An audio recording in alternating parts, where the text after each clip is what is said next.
دناف خانیه کی ده پسیکک هبو به هنک حیله و پیلا جیانا مشکا دخص خطره مشک روش بروش دهاتن گرتن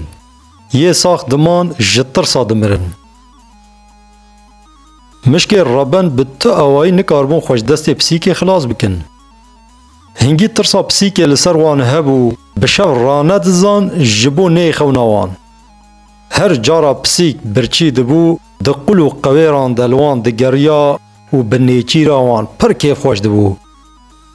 روژه کی مشک مالی تف گهشتن هف جبو وی خطر جهولی راکن و جزوردستی پسیک خلاص ببن لجیه کی اولا جویان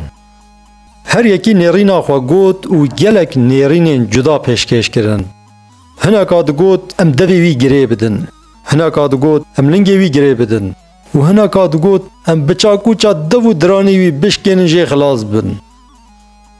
وصا خبردان مزن دکرن هر وکی جواکاوان لسر میرانی و پسنداینی هات و آوا کرن لورا افتشته دو گوتن زیده قوتاوان بو پشتی چند گفتگویا نیرینا مشکه کی جوان هات عجباندن فکر وی مشکی جی اف بو دگوت دوی مروف زنگله کی تخصتی پسیکی چه دما نزیکی ما ببه امی جی هایدار بن و هی نگه هشتی ما امی براون او زنگل جبو خلاصیا متوا بابتا و چارسریا هری مزنه لسر وی پیشنیاری کیفا مشکا پر هات به توایی لسر وی گوتناوی بون یک و بریار دانک و زنگل تخصتی پسیکی دناو هفده دام بر تلیلیا و شاهیه کی به دل خو کرن مشکه کی پیر لقنجی که پشت وان سکنی بو و بوان را اف شاهی ندکر بدنگه کی بلند گازی کر گوهی بی مجین و کاب سکنین گوه بدن من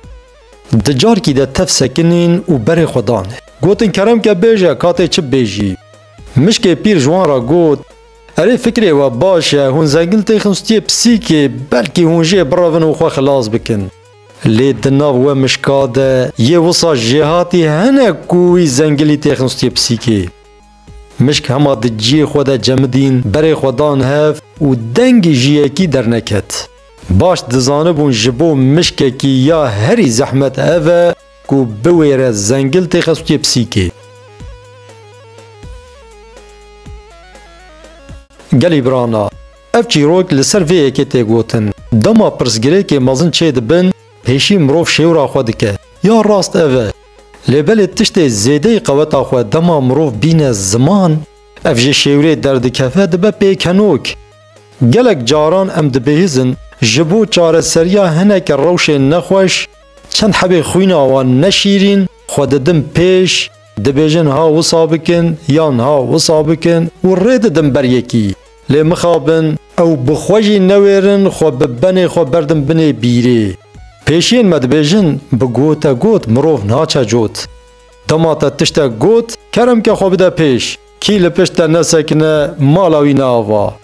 از باورم وجمه فهم کر دبمینه دخوشیه ده